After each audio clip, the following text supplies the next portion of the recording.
Good evening, my friends. Welcome to Masterpiece TikTok.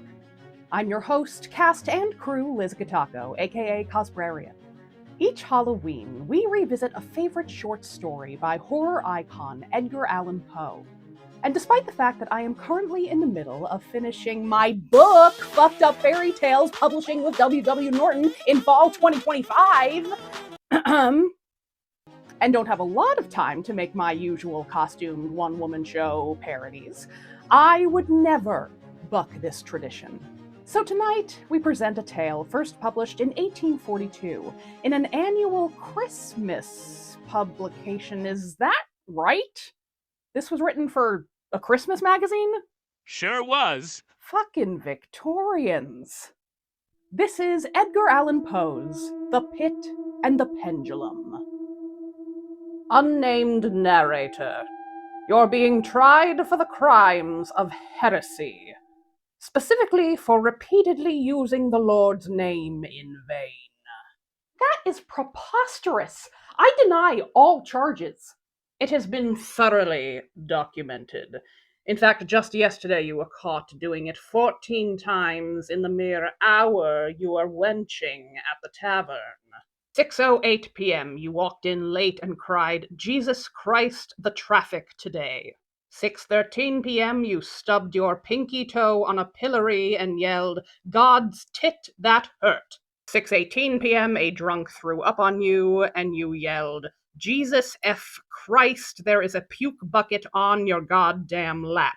6:27 p.m., and you stubbed your toe again and shouted, "Mary, mother of whores, who puts a pillory in a goddamn tavern." Then at 6:32 p.m., you stubbed your toe for a third time and hollered, "Jesus Christ, f***ing a donut, why even our toes?" At 6:34 p.m., you did... Okay, that does sound like me. For your crimes, you are sentenced to death. Ow. Jesus Christ on a cross. That is goddamn harsh. Oh my god, I am totally doing it again, aren't I?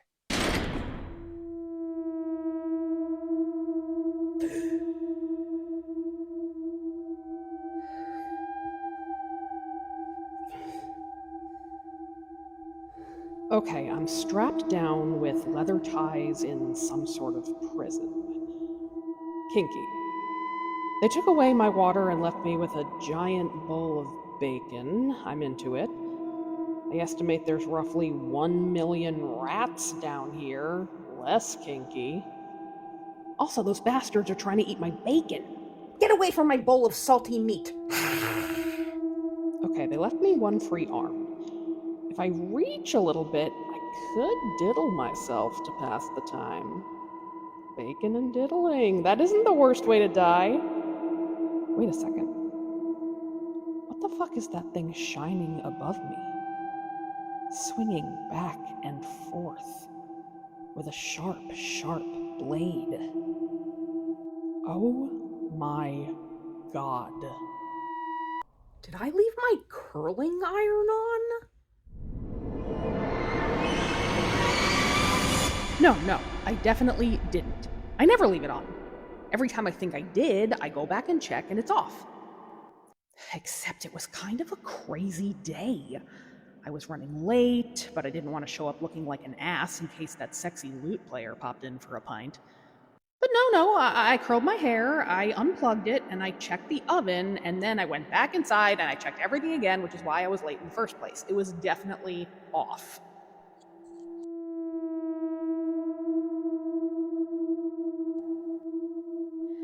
But what if it wasn't? Oh god, what if I left it on and the place burned down and it took my neighbor's place with it? She is kind of a bitch, but her cat, oh god, I'd never forgive myself if I killed a cat just to get dicked down by a fucking lute player. Jesus, I am so thirsty. What is up with that? Oh, right, I'm housing a pound of bacon. Oh wait, my iron has an auto shut-off, right? Yeah, it definitely does. You can't even buy one without an auto shutoff these days. But what if the auto shutoff is the first thing to go on those things? And when did I even buy it? It's at least 2 years old, right? Oh, fuck me. It would be just my luck that I'd buy a $70 curling iron and end up with the defective one. And did I even put it down in a responsible place? What if it fell? What if it fell in a pile of my dirty aprons and now the flames are licking through the place and the only thing anyone in this shit village will remember about me is how I burned the boarding house to the ground because I was going through a dry spell and Benny the lute player held the door open for me once and actually gave me a glimmer of hope that someone might clear the cobwebs from my damn loins if only I made sure to curl my fucking hair.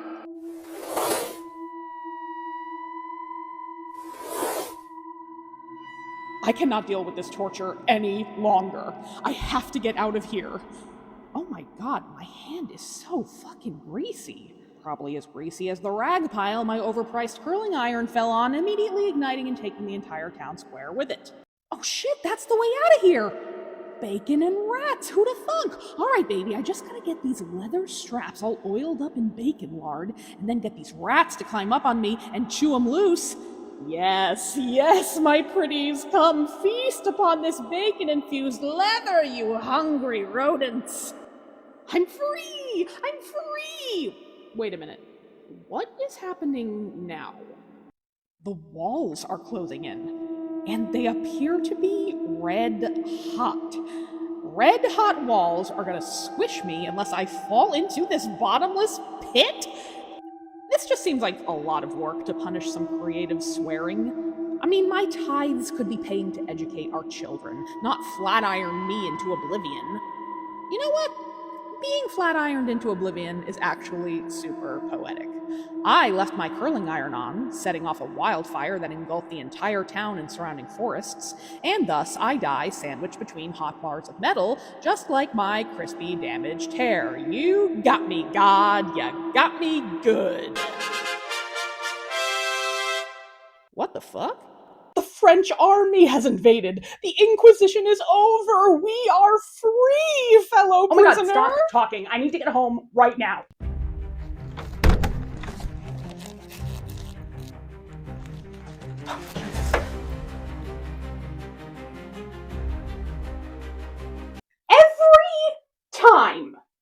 Every goddamn time I come back and it's off. When am I gonna learn to trust myself? My god!